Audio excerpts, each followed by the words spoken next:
everyone. It is AEW Unrestricted, the official podcast of All Elite Wrestling. I am Aubrey Edwards. He is Will Washington, and we are here during All Out Week.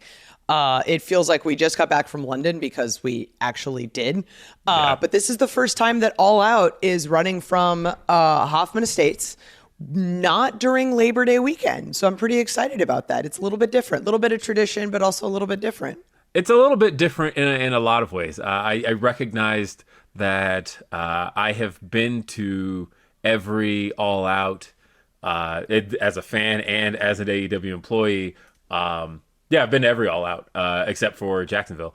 But what's interesting is that I've always spent my Labor Days away from home because of that. So Same. My neighborhood does this block party every Labor Day, and I've always missed it every year. But then this year, I was still at Collision, so I still had a reason to miss it.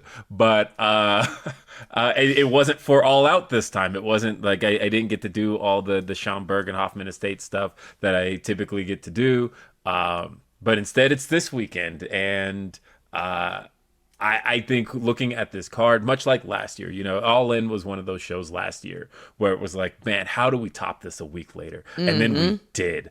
Oh my God. This, genuinely, I think All Out last year was my favorite pay-per-view of the year. And I agree. It was superior. It was so great last year. And this year, I think we have the opportunity to do a lot of the same. This card. What's interesting is that every match here kind of has that same feel from last year where even with just 2 weeks between the two shows, there's so much build and story that go into everything here. And I'm just really excited about this card. I'm excited for what we've put together. I'm excited that everybody gets a chance to check this out. You can check it out on pay-per-view, traditional pay-per-view, or you can stream it on Triller, YouTube, Bleacher Report. If you want to check this show out, it's this Saturday, September 7th, live from Now Arena in Chicago. We're returning to where it all started.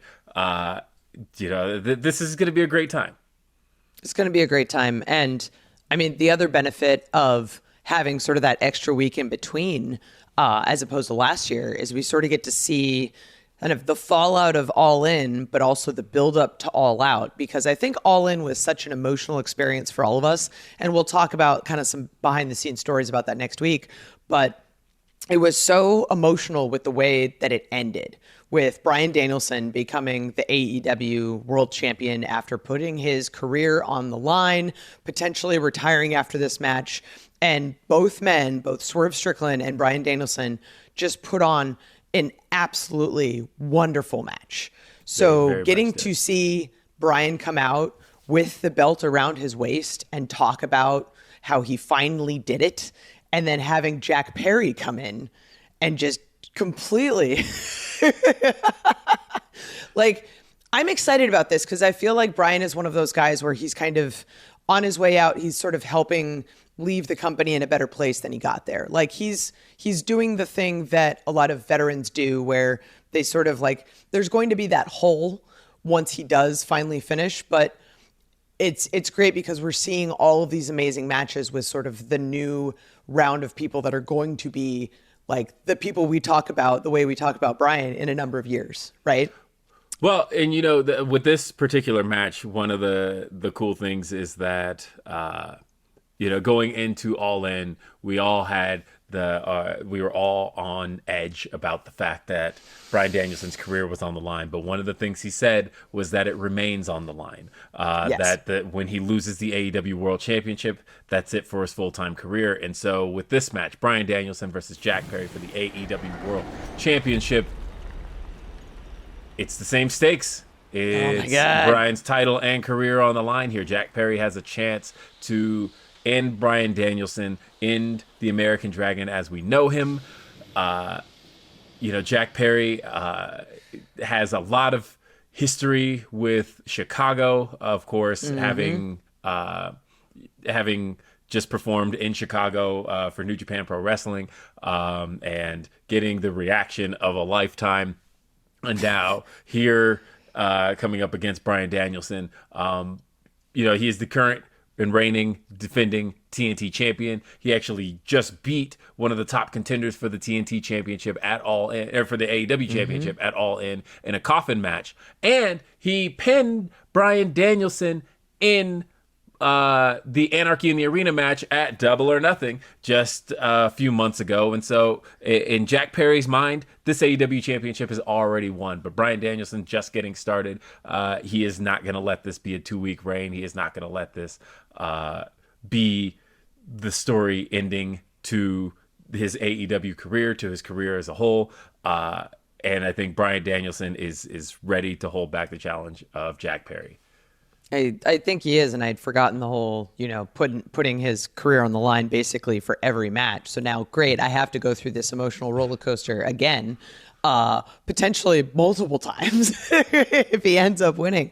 But, I mean, Jack Perry has this, since he came back, he's just had this, this evilness surrounding him, and he's not the same person he was.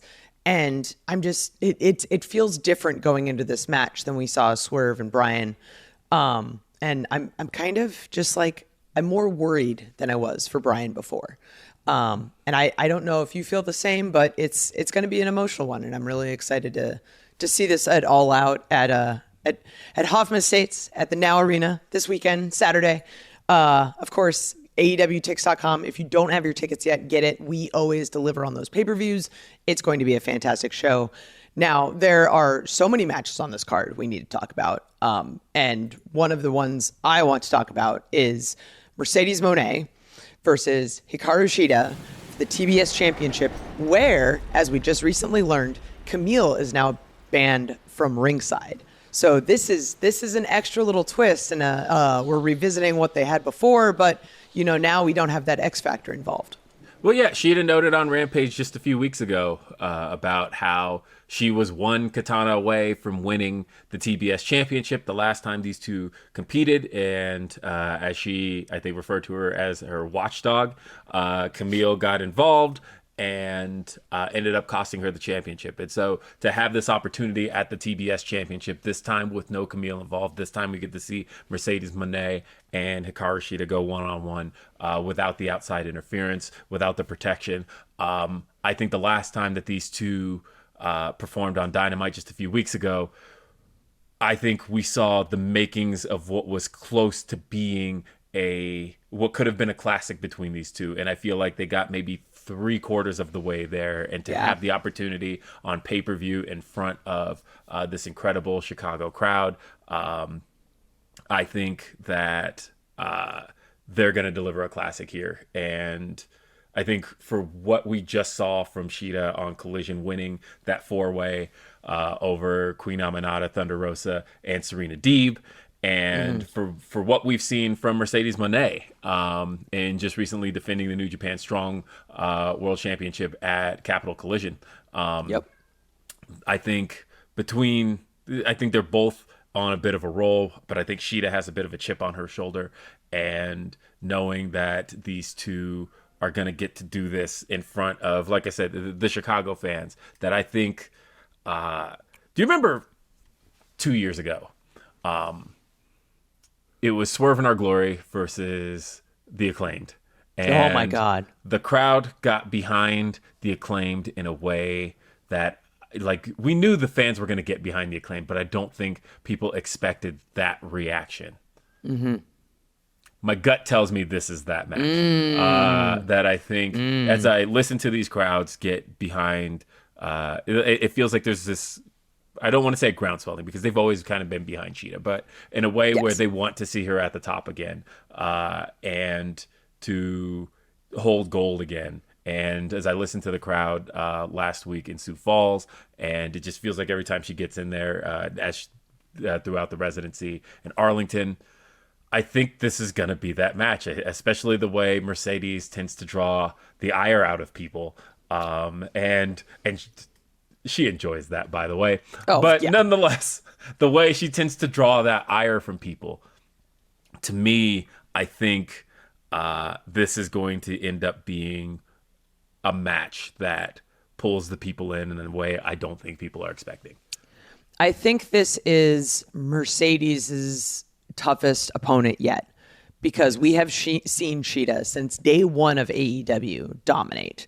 She is three-time AEW Women's World Champion and the longest reigning AEW Women's World Champion. And the longest reigning. And like she's incredible. And I feel like every time we see her face on a match graphic, TV, pay-per-view, whatever, it's just like, hell yeah, this is going to be a great match. And I love where this match is happening, kind of in the timeline of AEW, because our women's division has been absolutely killing it. Like, you mentioned the collision match they had with Serena Deeb, Queen Aminata, Thunder Rosa. Like, hell yeah. Like, all of those women are absolute contenders that could take on Mercedes Mone, one of the greatest women's wrestlers in the history of wrestling. But we have Shida, which I am so stoked for this match because of what Mercedes means to wrestling, but because of what Shida means to AEW. And to see both of these two get in the ring in a pay-per-view setting in front of a Chicago crowd, I am absolutely stoked to see this. If I'm not mistaken, yes, because she was on the buy-in last year. Yep. Shida has been on every All Out card. She was on 0 Hour last year in the tag match where she tagged with Willow, Nightingale, and Sky Blue. But the year before she was in the 4-way for the interim women's world title. The year before that, she was in the Casino Battle Royale. The year before that was the first one with, the year before that was Thunder Rosa. And the year before that, she faced Riho. So yeah, she has been on every All Out card and somehow managed to make her way onto this one to take on the dominating, reigning, and defending Mercedes Mone. I think this is going to be a killer match, and I think one that both of them need the win in, but only one can walk out as the TBS champion. Yep, I'm so stoked, so stoked. We're going to remind you over and over again, but there's a reason we're reminding you, because All Out is just a phenomenal show here in Chicago. It's going to be this Saturday, Now Arena. Triller, Bleacher Report, payperview.com, traditional pay-per-view. Watch it wherever you can. If you're in Chicago, like, being in a crowd like Chicago in the audience is an unforgettable experience. You need to make your way out to this pay-per-view. Before we go to break, I want to talk about one more match. And I am so excited to see the International Championship, not the U.S. Championship, the International Championship. The American Championship, as Max was calling it. I don't really care, because I was just, I hated it. I hated it. We talked about it last time, but like, Will Ospreay as the international champion, it just feels good, right? Like, it feels right at home, but also we have Pac. I was going to say, you want to talk about things that feel right. Right? The very first international champion, yes. Pac, back when it was the All Atlantic Championship, Pac was the first to hold that belt. And you want to talk about things that feel right. Him having that championship is a thing that just visually, it's that, he and Orange Cassidy are the two names I really very much associate with that championship. And but then also Will Ospreay has really been coming into his own with that title, and he was really just getting started before Max cut it short. And so now knowing that Pac has the opportunity again to reclaim that championship, make it his again, because he was a dominant champion, and he was a dominant champion all over the world. We saw Pac holding that championship, defending it outside of AEW, but we've also seen Will Ospreay do the same. And so I think these are two names that have a lot to prove. We've seen these two go one-on-one well before their time in AEW, and they got to kill it. And Tony has talked about that match being one of the matches that really put Will Ospreay on his must-sign radar. And so knowing that these two are going to get to do this again on one of the most central AEW stages in All Out, one of our most important stages, Now Arena, again, a place where, when you think about the original All In, and a place where it all started, Pac had his first AEW match and win in this very building, faced Kenny Omega, and it was a match that I remember being in that audience and being shocked when he locked in that brutalizer and beat Kenny Omega. at All Out, I remember thinking like, oh, what does this mean? Like Kenny Omega is supposed to be like the guy around here, and Nope. Pac beat him. And now knowing that, again, we're looking at a guy like Will Ospreay, a guy who I think we can basically hitch our futures to as far as employees of this company are concerned. But Pac is no stranger to pulling off the victory in this very building and possibly walking out with the international championship. A new double champ because he also just won the Trios Championship in London at All In. So both these men are riding high. And that's the thing that he wouldn't be a stranger to. The last time he was a Trios champion, he was also the international champion. And so again, it's wild. It's one of those things that he can repeat history, and Pac walking around with both belts is a sight that would just look right. Mm-hmm. It would. I'm so excited. We've only talked about 3 matches on this card. There's so much more to talk about. All Out coming back to Chicago this Saturday at the Now Arena. Bleacher Report, traditional pay-per-view, payperview.com, Triller, watch it. You don't want to miss it. We've got more coming up here on AEW Unrestricted after the break. Unrestricted. AEW Unrestricted, Will and Aubrey here talking about All Out, which is back this Saturday at the Now Arena in Chicago. We're so stoked, excited about it. I know Will had mentioned a little bit in the first segment. He's been to every All Out that fans were able to attend. I have also been to every All Out, one more than you, in fact. Yeah, you got to ref the main event of the first All Out. Yeah, which is wild. Like, it's one of those things where every time you go back to a building that you've done something important at before, it kind of has that like wave of nostalgia that just hits you. Like every time I go to the Now Arena, which back then was the Sears Center, back when the original All In was there, back when the original like All Out was first there, it was the Sears Center. So in my heart, it's gonna always be the Sears Center. But now at the Now Arena, every time I walk in that building, I think about this is the first time that we saw a championship match. The championship match between Chris Jericho and Hangman Adam Page, both men who have been AEW champion. It was the first time I got to work with Dean Malenko. It was the first time I got to work in front of a Chicago crowd, which is, as we've said a couple times on this. And you're a wrestling fan, you've seen it even on TV. Like Chicago crowds are one of those crowds that people talk about. And All Out, I think, is such a special show to so many of us who have been there since day one. I'm particularly excited to like just walk into Now Arena and be hit with that nostalgia. I'm stoked. I think a lot about, I think coming out of the pandemic, I was so just ready to watch wrestling as much as I could. And I was basically on flights everywhere. I remember going to the first Dynamite in Miami, the first Dynamite back on the road. I was just kind of everywhere. But I remember my kids that Labor Day weekend were like, we would like to go with you on one of those trips. And my wife was like, yeah, please take them. And so, of course. And so that was the first time I had gotten to take them. That was the first pay-per-view they had ever attended. They had been to plenty of TV, but they had never seen a pay-per-view. And I took them to All Out 2021. And for them to get to see the debut of Adam Cole, and then 5 minutes later, the debut of Bryan Danielson.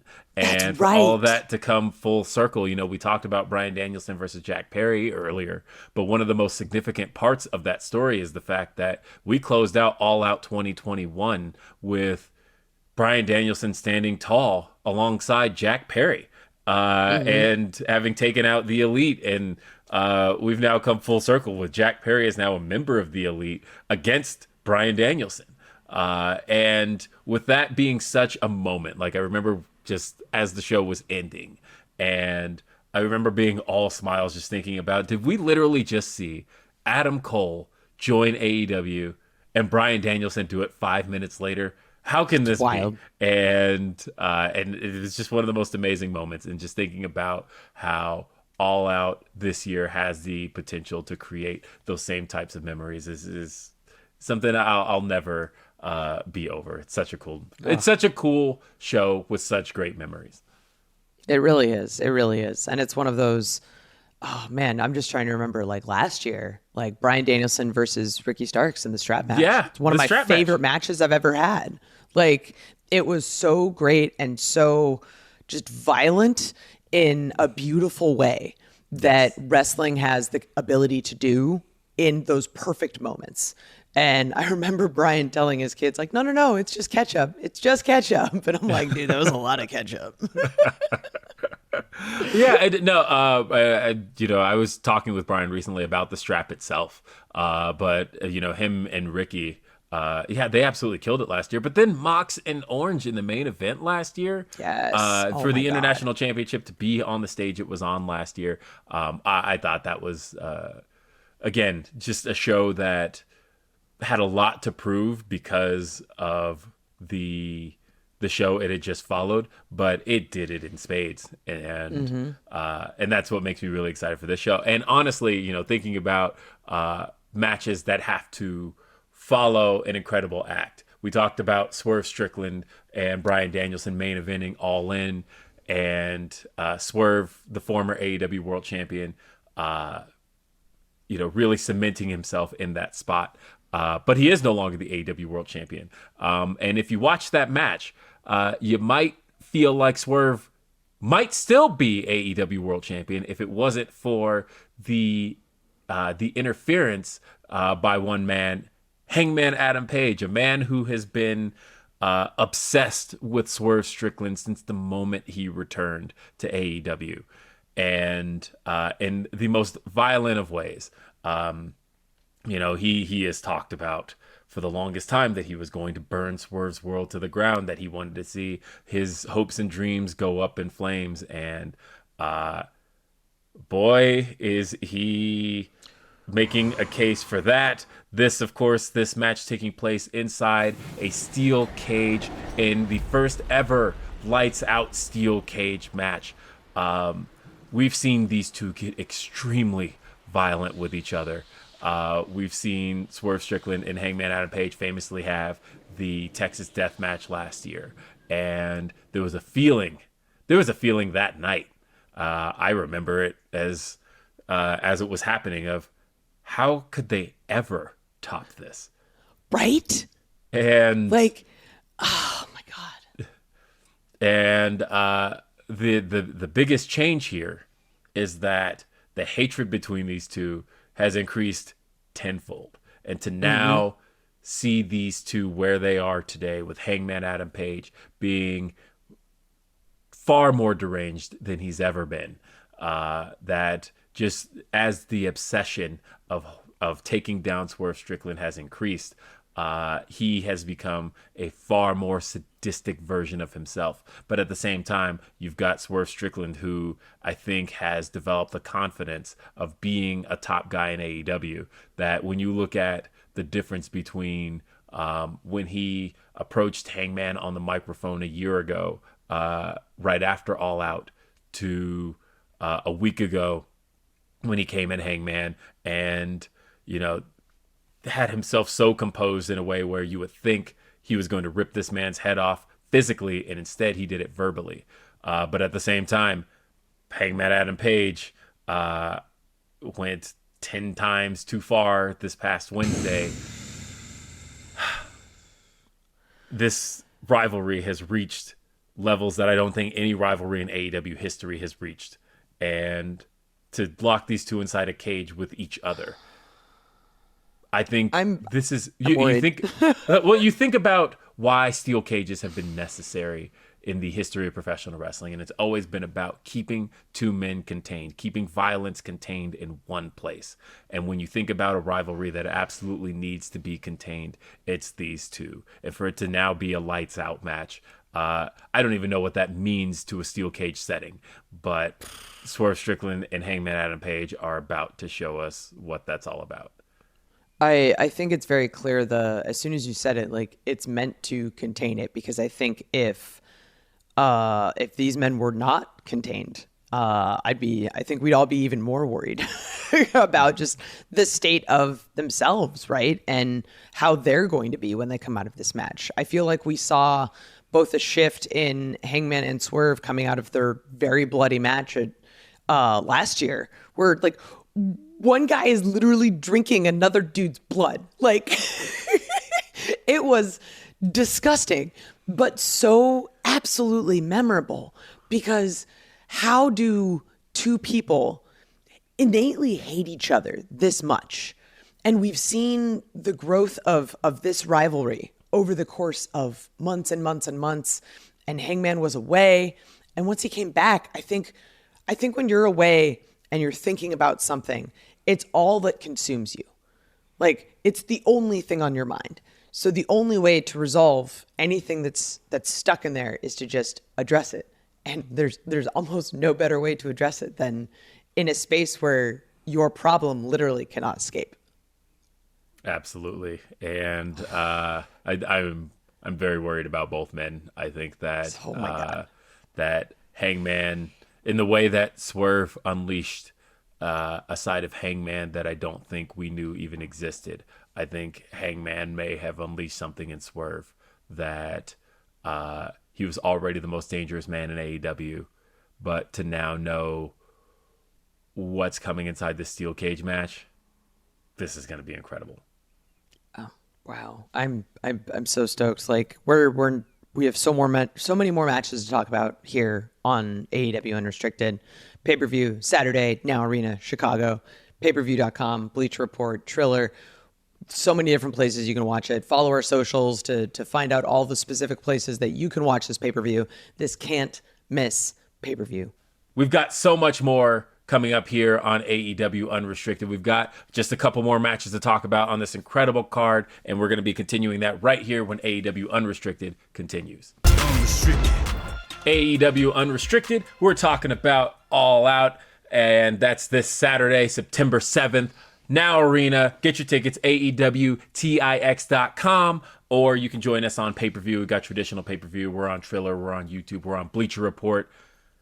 And you do not want to miss this show, because if you end up missing it, you may end up missing the street fight that's going to end one of the longest running rivalries in AEW. Willow Nightingale going one-on-one with Kris Statlander. Chicago street fight. Willow Nightingale and Tomohiro Ishii taking the victory at All In on the 0 hour and getting to choose the stipulation. And of course, Willow Nightingale, the most experienced street fight competitor in AEW, choosing a match type that favors her, you would think, in most circumstances. But of course, it's against the one and only Kris Statlander, a woman who pretty much, since she turned her back on Willow Nightingale back at Double or Nothing, has been fairly unstoppable. She has really only lost one match in this entire, pretty much in the entire time that she and Stokely have been aligned as in this deadly combo, but that was to Willow Nightingale. And so when you think about the former friendship between these two and how it's broken down into this hatred that has been fueled by Stokely Hathaway, you have to wonder who this favors. Does this favor the betrayed in Willow Nightingale, who feels like her two former friends here, who she thought had her back, and now are basically this thorn in her side, who have not left her alone since she lost the TBS Championship, but at the same time are now walking into a match again that favors Willow Nightingale. She's been in so many street fight type scenarios, which she had Sky Blue. She and Kris Statlander teamed in a street fight against Diamante and Mercedes Martinez, and so like we've seen so much of what these two have been able to do in this setting. But again, you have Kris Statlander, who her last loss was to Willow Nightingale. Yep. But she's also it's beaten Willow. I was going to say, but she's also beaten Willow since then. I don't know. Like, I can't pick this one. No, it's hard because both of these women are so fantastic, and we've seen, independent of everything going on, independent of the fact that Statlander is a completely different person. I feel like I don't even know her anymore. We've seen Willow grow and just the AEW audience fall in love with her. We've seen the AEW audience go through absolute heartbreak after we saw Kris Statlander turn on Willow Nightingale. There is so much emotion going into this match. And we've talked about all these different kind of match formats that we see on pay-per-view, but when we see two people who have had it out for each other enter a setting where violence is involved, like pure, just unadulterated violence, I'm so excited for what we're going to see. I think we're going to see something new come out of these competitors. Even though we've seen them in a street fight before, I think we're going to just see this new level of both of these girls just elevate each other back when they were teaming together, but also when they've just been in the ring facing each other. I'm still heartbroken after seeing Statlander turn on Willow, by the way. Like, oh, every time I see that clip, I'm like, this bitch. I know. And like I said, they've been at this for so long. And, thinking about, again, we talked about how these two have both been in street fights with each other, but it was as a team, right? And so they do know each other in this setting. I was thinking about the other street fight they had where the two of them faced Julia Hart and Sky Blue. And so, like I said, we've seen these two in this setting. And, we've seen the tax involved. We've seen barbed wire. We've seen them do it all. And to now know that they're going to be against each other in a Chicago street fight. I think Kris Statlander and Stokely Hathaway have kind of been a thorn in everybody's side. And so now knowing that there's a chance to finally see them get their comeuppance, I'm ready for it. I'm ready to see this all finally come to an end. And I think no matter what, Chicago is going to be in for a treat with these two.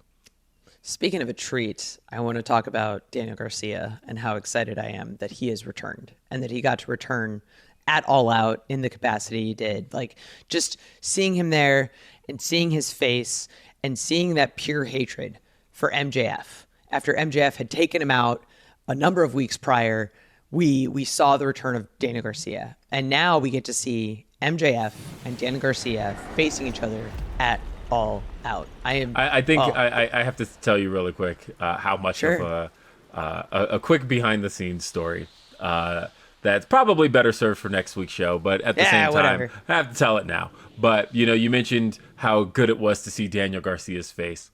I kid you not when I say that man was walking around all in with that mask on the entire time to the point of where I'm catching up with Jamie Hayter and he runs up and gives us both a hug and is like, great to see you, and runs off. And we both go, who the hell was that? And, and because of course he's got his face wrap on. Yeah. Is this supposed to be? And then when he pulled it off in the match, we're like, oh, duh. It was one of those settings where All In is such a crazy event where you have all these fans cheering, and like 50,000+ was an absolute, like, it was just, everyone was compacted. There's something about a London audience, but all of these things are happening that are normally very distracting. And if you're a performer, you're kind of taking it all in, and he did not.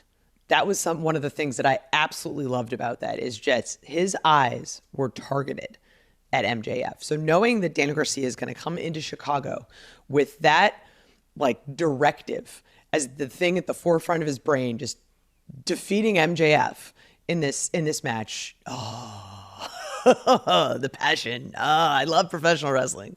Yeah, I think that, again, Max being Max is, if there's one thing all you have to say is Max being Max, and we all know what you're talking about. Well, one of the things that Max is very well known for is burning his friendships to the ground, and which I guess is a theme of the show, is things being burned. But Max, he of course befriended Daniel Garcia in a way where we should have known. We should have known he's MJF. We should have known that, he's only ever trusted. There's only one friendship that ever meant anything to Max, and it turned its back on him. And so otherwise, this man has stabbed so many people in the back that we should have known this was coming for Daniel Garcia. But at the same time, when you are someone like Daniel Garcia, who strives to be the best at his craft. To now have this thorn in his side that has been MJF, somebody who put him on the shelf where, all Daniel Garcia wanted to do was perform on a stage like All In, to challenge for the international championship, to get to be in that setting with that belt, and for Max to take that away from him. It was so poetic for him to then take that away from Max. And now for these two to go one-on-one in Chicago and settle the score. I think, seeing Garcia as fired up as he is right now, I'm actually going with Garcia to win this. I mean, personally, I want Garcia to win this because we know my thoughts on MJF. Yes.